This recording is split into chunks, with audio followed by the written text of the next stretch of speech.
Meus amados irmãos, quero cumprimentar a todos vocês com a doce e bendita paz de nosso Senhor e Salvador Jesus Cristo. Hoje estaremos falando dos sinais que antecedem a volta de Jesus.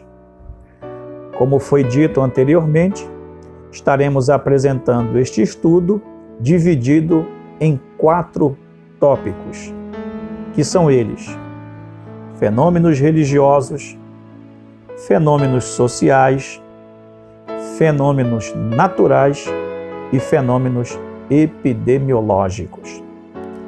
Na primeira parte de nosso estudo, falamos sobre o fenômeno religioso. Neste estudo, falamos sobre os falsos cristos e falsos profetas que surgiram no passado e ainda têm surgido nos dias atuais. Falamos sobre suas características e forma de agir.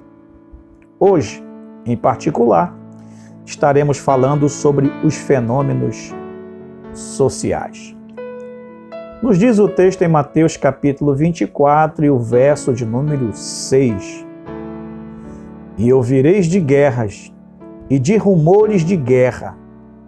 Olhai, não vos assusteis, porque é mister que isso tudo aconteça, mas ainda não é o fim.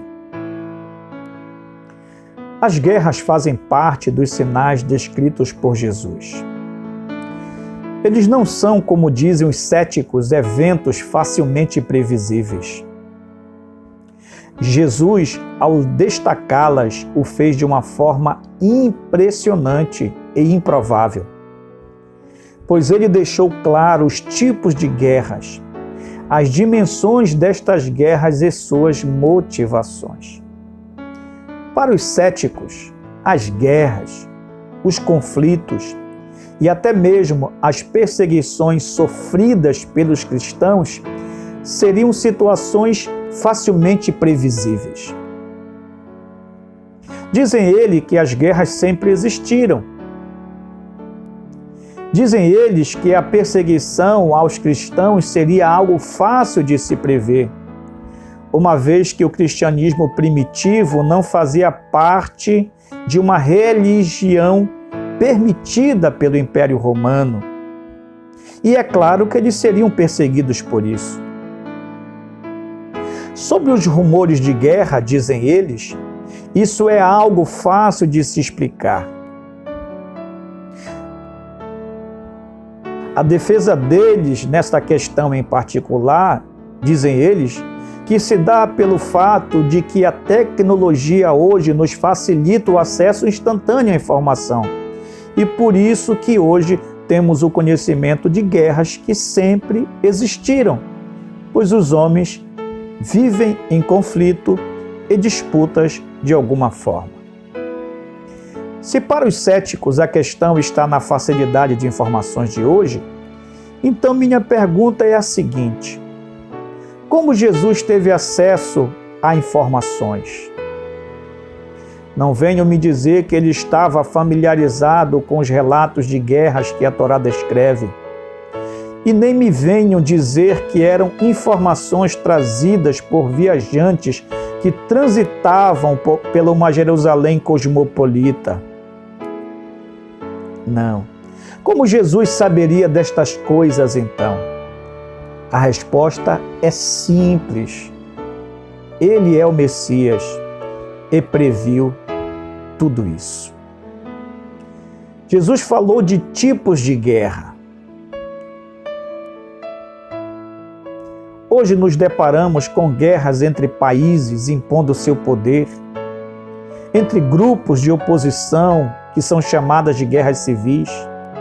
Temos as guerras tribais que ocorrem em países africanos, temos as guerras urbanas produzidas por criminosos, temos as guerras tecnológicas, as guerras de informações, temos vários tipos de guerra hoje. Dentre todas estas guerras, temos uma em particular que chama a atenção, que é a guerra ao cristianismo. Quero citar apenas 2 falas de Jesus sobre este assunto. Jesus disse em Mateus capítulo 24, verso 9, da seguinte forma: e sereis odiado por todas as gentes por causa do meu nome. E em João capítulo 16, verso 2, Jesus também disse da seguinte forma: vem a hora em que qualquer que vos matar julgará prestar um serviço a Deus. Jesus está falando aos seus discípulos de um tempo futuro em que todas estas coisas aconteceriam. Este tipo de perseguição e guerra específica ao seu povo. Veja bem, por que todo este ódio? Por que toda esta perseguição aos cristãos? Segundo a ONU, no ano de 2019, mais de 250 milhões de cristãos foram perseguidos severamente em todo o mundo. Veja bem, nos dias atuais, então a igreja cristã não sofreu perseguição apenas no Império Romano, como poderiam dizer os céticos sobre um tipo de perseguição facilmente previsível, pois o cristianismo primitivo não era uma religião lícita. A igreja tem sofrido perseguição ainda hoje, não só no passado. Disse Jesus: sereis odiados por todos por causa do meu nome. O nome é a identidade de uma pessoa. A igreja possui uma identidade. Ela se esforça para viver conforme os ensinos de Cristo e os defende como valores absolutos. Esses ensinos, essa doutrina cristã é que identifica e é o que diferencia o cristianismo das demais religiões. Eis a razão das perseguições.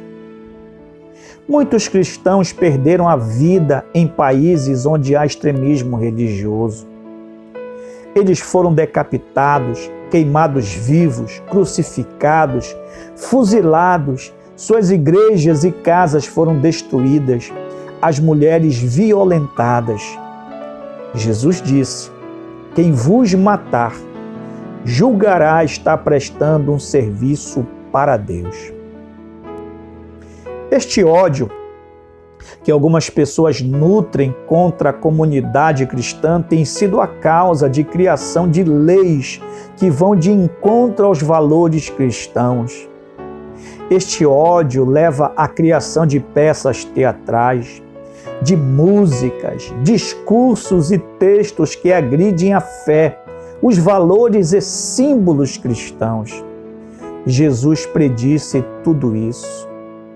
Não são apenas ataques a uma cultura que eles acham retrógrada e antiquada em relação ao que está em voga. Não é isso. Toda esta violência sofrida, toda esta guerra são sinais que antecedem a volta de Jesus. Não pensem que há uma obviedade natural em curso.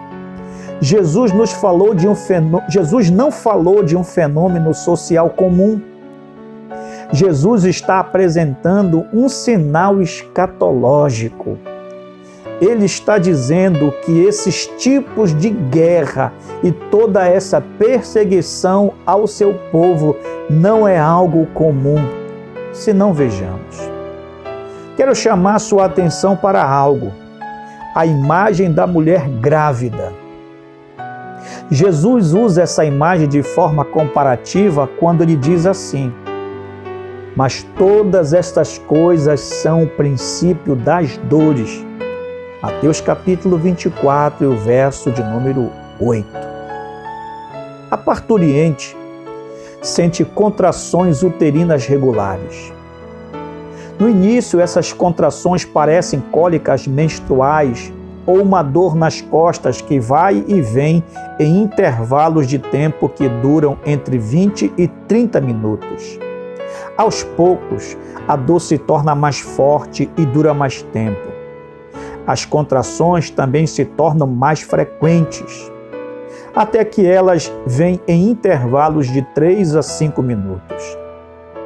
Jesus, ao usar o exemplo da mulher grávida, estava dizendo que à medida que estes sinais que foram descritos por ele fossem mais frequentes e menos espaçados, deveríamos estar de prontidão, pois o tempo da sua volta se aproxima. Como você vê esse tempo que vivemos? Como você vê todos esses acontecimentos? Como você tem visto toda essa oposição aos valores cristãos? Para você, é algo normal? É comum? É normal? É natural? Temos que nos assimilar ao contexto? Precisamos de maior flexibilidade? É necessário abandonarmos, deixarmos de defender os valores absolutos cristãos para sermos aceitos, para evitarmos perseguições, conflitos, ódio? Não, meu amado, de forma alguma. O ódio, ele não faz parte de uma característica cristã. O ódio não é alimentado pelo cristianismo. O ódio está no coração daqueles que se opõem aos valores cristãos, daqueles que se opõem aos valores absolutos de Deus. E estes valores, quero reforçar, que eles não são impositivos, eles são conselhos, que aqueles que desejarem seguir estes conselhos receberão por conta disso benefícios por parte de Deus. A caminhada cristã, ela é feita a partir do momento em que se aceita um convite e não uma imposição. Jesus fez este convite e ainda faz: vinde a mim, todos vós que estáis cansados e oprimidos, que eu vos aliviarei. O cristianismo deve ser aceito como um convite e em momento algum será uma imposição. Tanto é que Jesus nos dá sempre a liberdade de seguirmos a Ele ou não, de abraçarmos ou não os seus ensinamentos. É por isso que Ele disse da seguinte forma: quem quiser vir após mim, negue-se a si mesmo, tome a cada dia a sua cruz e siga-me. Seguir a Cristo é atender um convite e não uma imposição.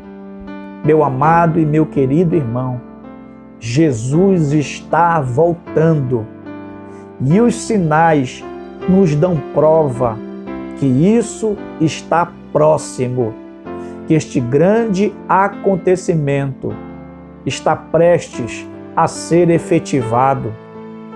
Jesus está nos alertando através de sua palavra ao longo dos anos, ao longo das décadas, ao longo de todos estas centenas de anos. Jesus está nos dizendo, nos alertando que a sua volta se aproxima. Nós estamos vivendo momentos finais que antecedem a volta de Jesus. Meu querido irmão, que Deus em Cristo te abençoe, que Deus ilumine a sua mente, entre em contato com a palavra, com a verdade, entre em contato com as Sagradas Escrituras e você será abençoado por Deus. Que Deus abençoe a você em nome de Jesus.